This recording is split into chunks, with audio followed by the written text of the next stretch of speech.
Hey everybody, welcome to the Tic Tac Together showdown where I'm going to be destroying Alchemist Joker in Tic Tac Together. Hi everybody, welcome back to the Seattle Indies Expo. I'm Meg, here again with Alchemist Joker, and I am very excited for this segment because we are going to be checking out Tic Tac Together, which let's get the devs in here. We've got Jose and Andrew. Thank you so much for being here and for letting us play with you and check out this game. Can you tell us a little bit about, give us, the elevator pitch. What is Tic Tac Together? Totally. Tic Tac Together is a multiplayer tic-tac-toe online game. It's team-based, so you split up into X's and O's. You all submit your moves at once, and then chaos ensues when they hit the board. If there's a tie on a square, it creates an inner board inside that one. It's a little bit of tic-tac-toe-ception, and you then on the next round can also play inside that board to try to win it in order to get the win on the larger board. The goal being to win the topmost board. So it's up to 12 players. You can have a ton of people jump in and kind of cause all sorts of chaos. Yeah. Yes, we love chaos. Yeah. It runs like a Jackbox game. So on the stream, there'll actually be a code up at the top corner, as well as a link to playexo.games. So some of us are in here now, and I also welcome the audience to come in and join in as well. Yes, we're going to have lots of fun. It's going to be great. But before we do that, let's check out a quick trailer for the game so we can see what it's all about.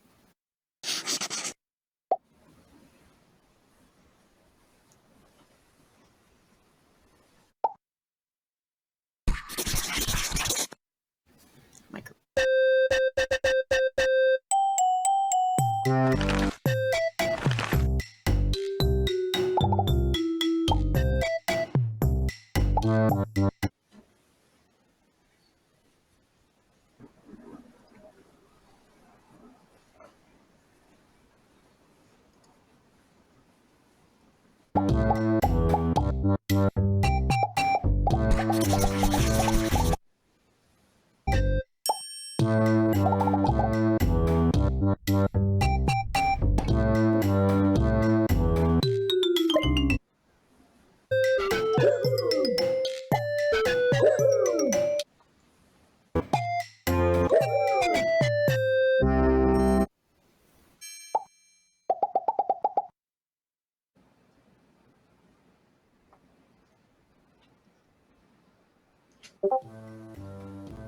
All right, it's time to Tic Tac Together.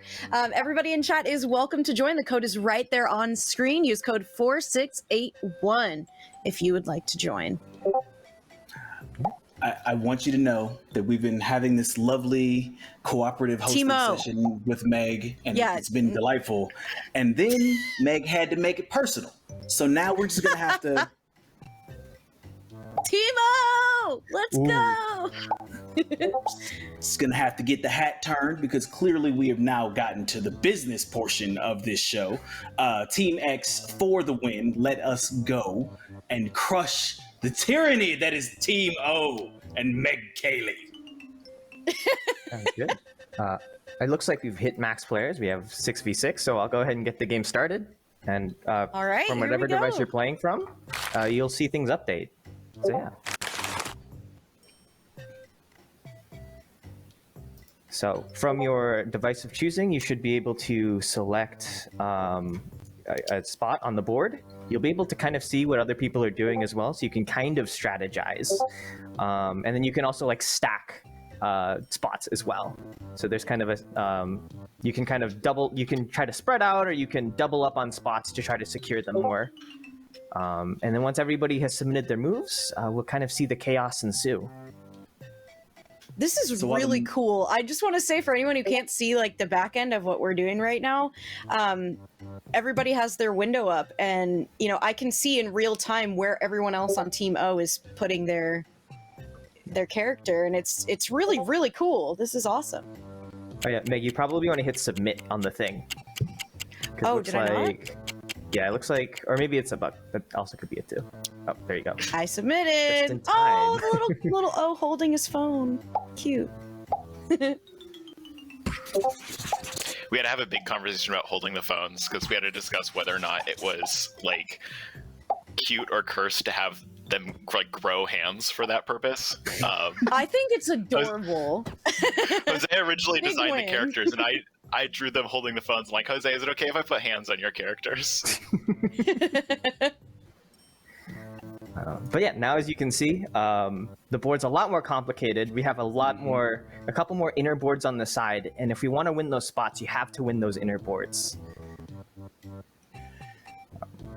So again, because you guys aren't able, if you weren't able to get into the game, you may not be able to see. But one of the other things that kind of shows up is that the squares that have not been taken are also still available. So it seems like there's a little bit of kind of strategy in that you can go, well, you know, there's enough of us that are going to be fighting for one section. Let's go ahead and try and move over and add a little bit more pressure to that on the other side. And with that being said, I kind of want to ask you guys, like what went into creating the gameplay for this? Like, how did you guys come upon this idea? Well, I'd say it started off more as kind of like a technical project. Like for my job, I was working with a lot of like online systems, like web dev stuff. And I was kind of using this project to kind of learn that on my own. Like, and the big question is like, oh man, I wonder how I'd make a Jackbox like, right? So Tic Tac Toe was like the simplest game to kind of build off of, to build the system for that. And then one day I was like, hey, what if I made this like multiplayer, right? What would that look like? And everything kind of stemmed from that choice, from like the way that the boards kind of obviously go deeper and deeper, and eventually to like the kind of the characters and stuff, and yeah, it just kind of spiraled from there, I'd say.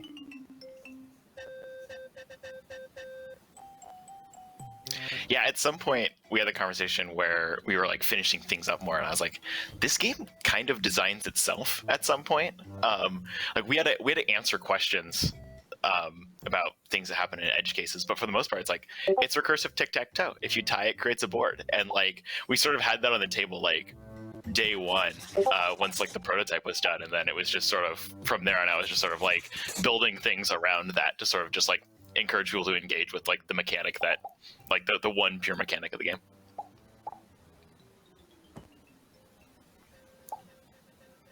Ooh, looks like we won that board. Right.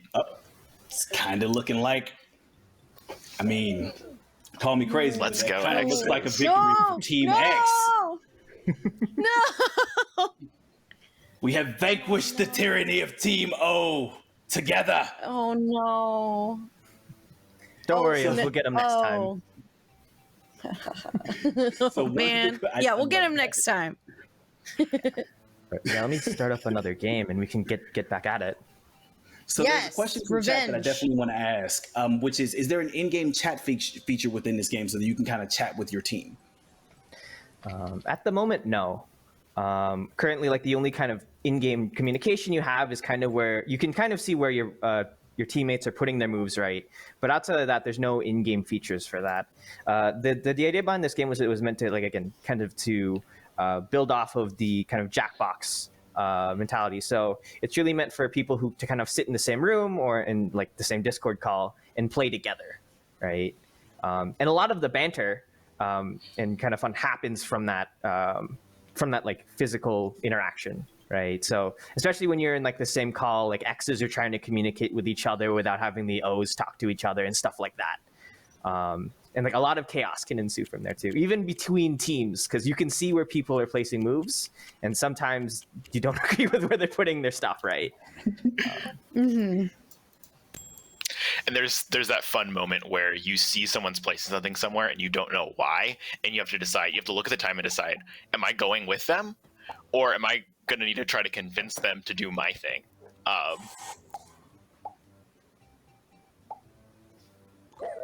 What? Oh damn! What? Come on, Hose, you gotta step it up. Oh, I was like, oh, we're off to such a good start. We got the middle spot. No. I think we're cursed. We have bad luck. Right. Has nothing to One do more. with my skill. No, none whatsoever. Not at all. Yeah, this is for all the marbles though. The first two were practice rounds. Yeah. Oh, yeah. is that how we're doing that? The first two that Yeah, the yeah, X's yeah. won were practice rounds. So now if we lose this one, That was just lose. practice. Okay. Gotcha. We're just warming up. gotcha. It's okay. Okay. just wanted to make sure. Okay. So another question that kind of came through, which is, are there going to be additional modes and customizations within this? Because one of the things I noticed in the trailer is that at one point there was a star that showed up. And listen, I understand Tic Tac Toe very well, and I've played it for years. Everyone has, but I don't ever remember there being a star. So can you tell us a little bit more about like the different game modes, customizations, and maybe where that star comes into play? For sure. Yeah. So go ahead, Andrew. If you go ahead, Jose. The star's your baby. Okay, so the star is it's not an extra game mode. It's baked into like the actual part of the game. It is if you tie in the inner board, if both of you end up winning, it becomes a star, which becomes a viable kind of 3 in a row for the next layer up. So if you get like 2 X's and a star or 2 O's and a star, like that counts as a 3 in a row. And so maybe we'll see it while we play. That we're sticking pretty up to the top, but there are a couple more settings that I can actually talk about too that can also mix things up and kind of make things more complicated. Yeah, do we want to mix some things up for this next game? Yes, absolutely. So as you can see, we have a settings board here, right? There's some classic settings like timer stuff. I'll maybe turn it back up.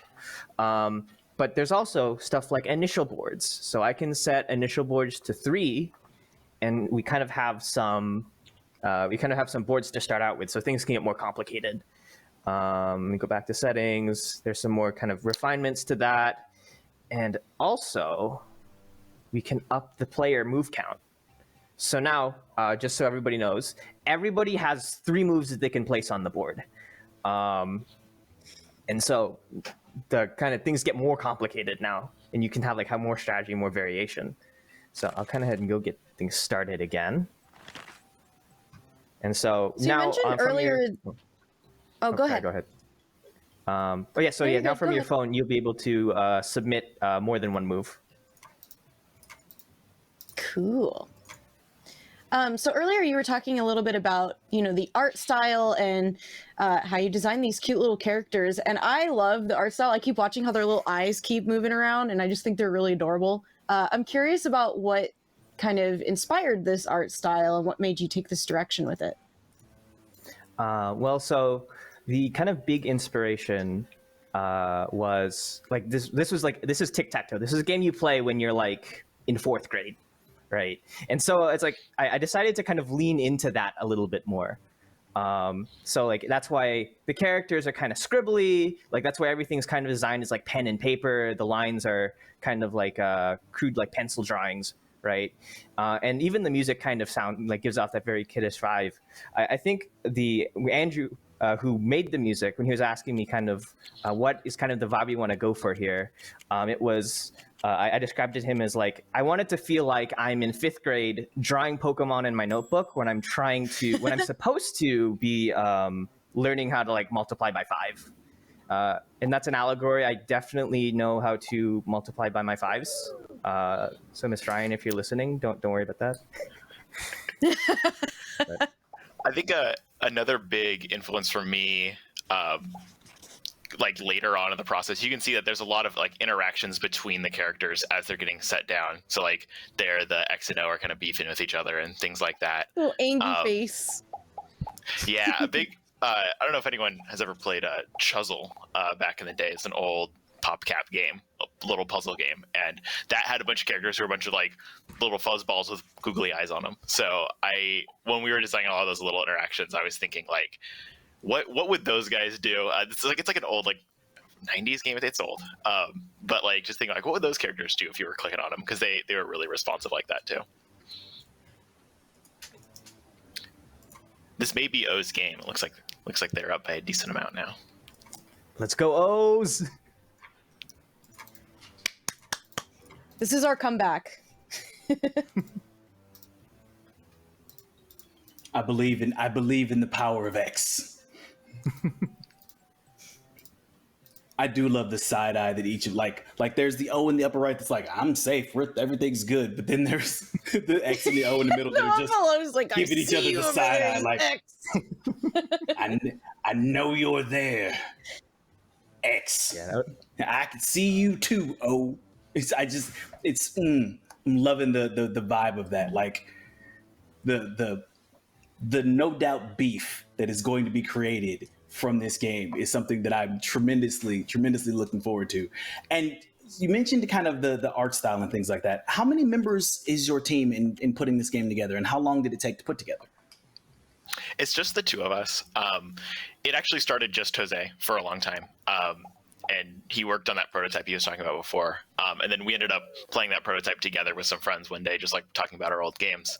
And that's when sort of I pitched like, hey, we could like spin this into a larger game. And so all the art and like visible things you're seeing, that great stuff, that's all Jose. On the other side, I did like kind of like the server and network and some of the game logic. Ooh, the O's. Not over Told yet. you, we were just warming up. That's all. Oh, but the over X yet. is going on the offensive. Going back, adding on to what Andrew said earlier too.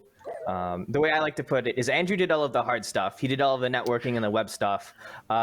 I just put the googly eyes on the little characters. But yeah. All right, let's see what we can do to mix things up. So that interestingly ended up in a tie where both teams kind of won. How much? So again, as simple as this game may seem at its core, like how much thought went into like, well, okay, well, how many boards in do we want to go? Like how many things kind of went into coming up with all of those different components of this? Yeah, those were a lot of like kind of the edge cases that we did need to solve. Kind of the biggest thing we talked about a lot was like what gets people to engage with the things we want them to engage with. What gets people yelling at their friends and things like that. Like what is basically, if you have a lot of stake in the game and you're very concerned about what's going to happen when those show up, what is the most exciting possible thing to happen on that main screen when it shows up? So things like the star we talked about before. Okay, we both won on an inner board and suddenly like ding, that's a star. Like little interactions like that hopefully just make people go nuts when they actually happen. It's pretty fun. Yeah. I think the default inner board limit is you can go like 4 or 5 layers deep before it like cuts you off. Nobody normally gets that deep, but it's there. And then you can also customize it too. You can go. I think the max is like 8. Theoretically, like you could get into a game that could go on forever. Like from a technical standpoint, like there's nothing stopping us from doing that. But you, as you can see, you find that as you're playing, you really only get like 2 or 3 levels deep before the game kind of wraps up, which is also really interesting. Like we didn't discover that until we started playing with friends and like playtesting. Yeah, people get Speaking greedy of real playing- fast, and then I bet, yeah. You mentioned you play with your friends. I'm curious, have you lost any friendships from your own game? Not yet. I know Andrew and I have had some testy matches sometimes, but like we keep things pretty clean. I have a good friend who's a lot smarter than I am, but at this game he makes some interesting choices when we're on the same team. So I give him a lot of grief for those because I know he's much smarter than I am usually, but when we're on the same team in this game, I try to rip him as much as possible. I am so enthralled right now. No! Oh, man. That was a really close one. That was a fun one, seeing how all the different boards and decisions people make come together like that. Yeah. It's really fun just watching all the pieces fall, whether they're in your favor or not, right? We spent a lot of time like making like again, messing with those like character interactions, but also like heightening those moments. So if you notice, like in the animations, it will like selectively choose like what is the spot that everyone's fighting for, and then like zoom in and like pause on it for a sec before you go, just to kind of heighten that drama.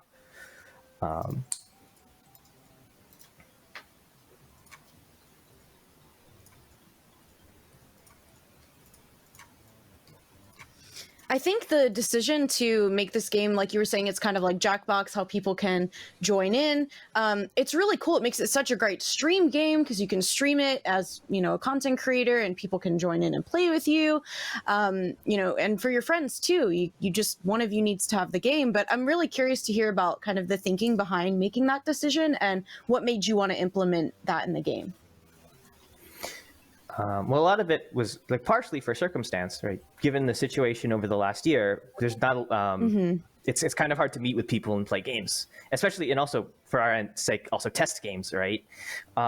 So for us, this game was something that we could easily just hop on stream. We could hop in a group of friends and we could test it together. Like I didn't have to send them anything; they could just watch from. They can just watch from like my end, and we could just all play together. And then from that kind of like testing, we actually found it like how fun this was. Like we'd start off, oh, let's see, like do some testing, mess around with this for 5 minutes just to make sure things aren't broken. And then an hour later, right, we'd hop in. We'd be still at it, which was crazy. The other thing too was accessibility, right? Like from the get-go, this is Tic Tac Toe, right? It's very, very simple. Like anybody can get it. And we really wanted to even and so we wanted to make it as accessible as possible. So like anybody could hop in and just play, right? Yeah. At one point, I think we were talking about like, this is a game you can play with your grandma. Like she has a phone, she can pull it out at the family party. She can click the X's and O's and kind of get what's going on. Like it does not take very much knowledge about games or things like that in general. If you know how to play tic-tac-toe and you have a phone, you can join in on a game with us, and that was super important to us. Yeah, in fact, I have had that situation a couple times before where we'll hop it into like a family party and I'll pull this out and we'll all play. And even like my mom, who doesn't really play a lot of games, doesn't really know technology, she was able to pick it up really fast, right? Which was like an amazing moment. Right? Offense or defense? Offense or defense? Oh, it's all down to that board. O's have two possible wins. They can come and sneak it on the top. I don't know what strategy to go with here.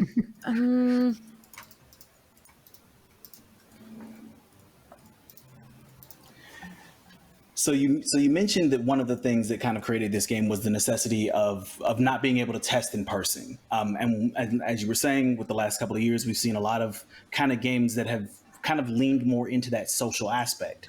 One of the questions that I have personally is, you said that there are currently 12 players that are able to join in this game. Are there any plans for potentially maybe scaling that up, or did you find that 12 was the sweet spot for making sure that the game kind of flowed well?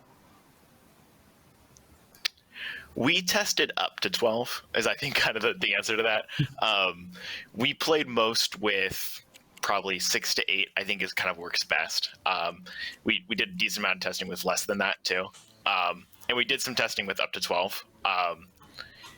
It was ultimately things like UI scaling, etc., running out of space, things like that, where we said 12 for now, probably good. But we've talked a lot about, trying to maybe run a very large game or something at some point and tossing a little bit more code around to be able to do that. Because it would be really cool to see what this looks like. How does, like, Jose keeps asking, what does this look like in 50v50 or something like that? So. Battle Royale Tic Tac Together. Ooh. That's the next step. Imagine. Oh, did we block it? Oh no! All the way? No! No! It's good effort, O's. We almost had it.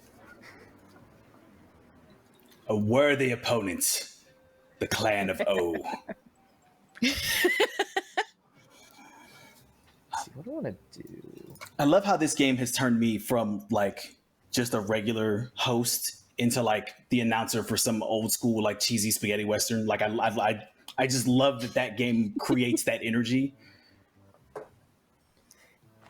Yeah, that's part of like also something we kind of realized as well. Like this is a game that like you can stream really easily, right? Because you can throw it up on Twitch and you can have your audience come in and play, and just have a good time. I stops and moves.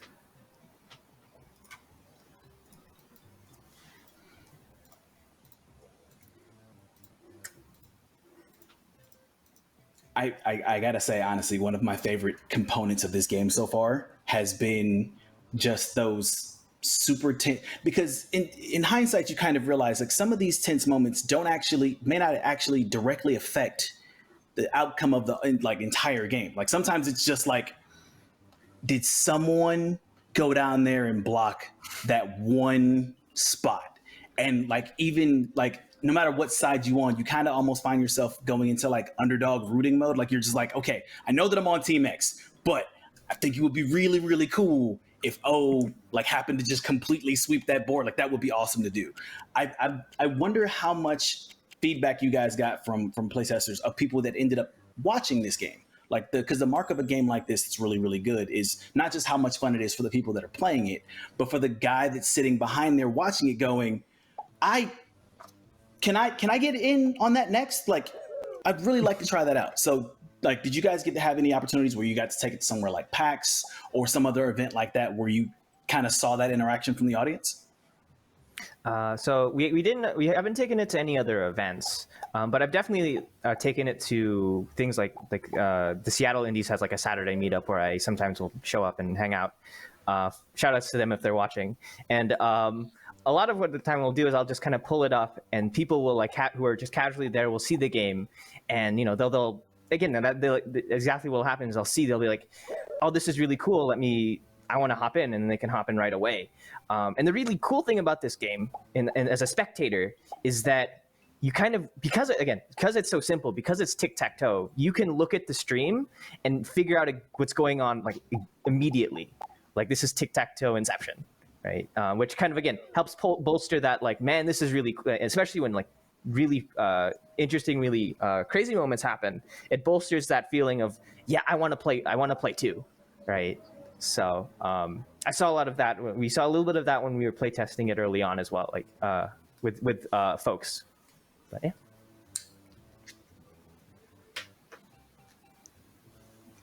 I think Team X are like a bunch of professional tic-tac-toe competitors or something, because I don't understand how they're winning all of them. I'll take some Too of the blame for good. that. So most of the time when I play, I just kind of like YOLO it and go just see what happens. Yeah, I think definitely the more of this game I've played, I'd like to think I got better, but I think I just I still just get so excited. I'm like, the middle one, that must be the best, and just drop things in the middle every time. My favorite thing is that when the whole team will stack up on one spot, not because it's advantageous,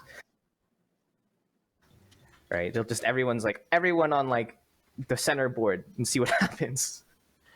And it's also interesting to see a lot of when we're playing with other people, a lot of like emergent strategies come up that we didn't think about, or even just like things that people like to do out of habit. Like I said, we have this one friend who, no matter what the situation is, he'll always place it on the centermost board, which is funny, not really helpful for their team, but really, really funny. So we did have a game where two people from opposite teams started collaborating to see if they could hit that board max board depth we were talking about earlier. So just like the actual game was happening elsewhere, and they were just in one spot trying to dig as deep as they could, which was really fun.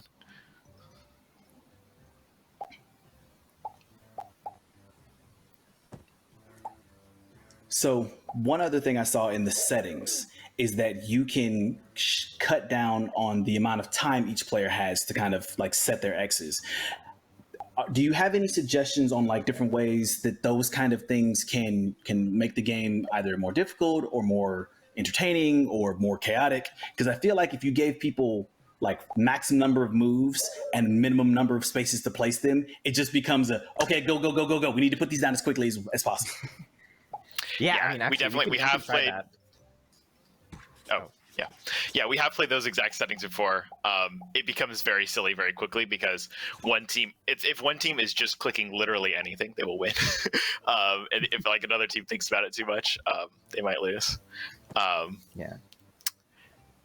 And other really interesting ones we've done is you can swap teams before a match. I've seen a couple people doing that. Me versus 1 matches, so maybe like 1 versus 8 or 1 versus 2. That's been really fun. Usually with more time, because the person who's on the 1 team ends up with something like 20 moves all to themselves. Though I have played it where that person has like 15 seconds and they're just like, mashing away, trying to get all their moves in place, right? I do find like with the settings, like especially when you're on stream with lag, it's good to give like a little bit more padding, right? Just so everybody can make sure they submit their moves on time because of latency. But if it's just like with a group of friends, or even like if it's like local, like going ham with that time is a lot of fun. Yep. Hopefully in the not so distant future, we can spend more time, all in the same room together playing speed rounds. There's a bit less network latency.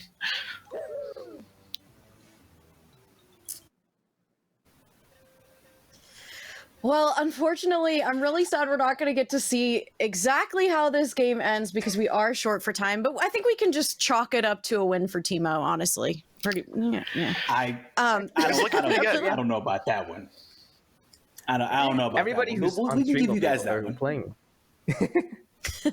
Well, thank you so much, Andrew and Jose, for letting us play your awesome game with you and for teaching us more about it. For anybody who wants to check it out, where can they do so? So it's on Steam right now. So you can go check it out at Tic Tac Together.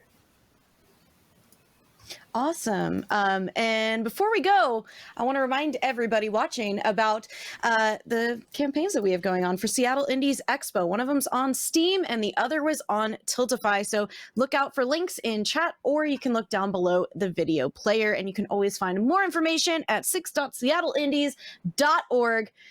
Alchemist, can you throw some love to our sponsors before we go? I can. Without them, we would not have seen that lovely game. And by the way, for the record, Team X did win one final time as we took it out. But we have to thank our sponsors, ID at Azure, Play Everywhere, Stoic Studio, AIE, 4Culture, Mega Crit, Genvid, Modern Wolf, Hooded Horse, Unbound Creations, Quantum Astrophysicist Guild, and Purple Arcade. Thank you to all of our sponsors for helping us put on this amazing show and help cement the legacy of the Tribe of X. Yeah. All right. It's time for us to take a quick little break, but when we come back, we're going to be checking out Otteretto, which may be the most fun game name I've ever pronounced in my life. See you in a bit.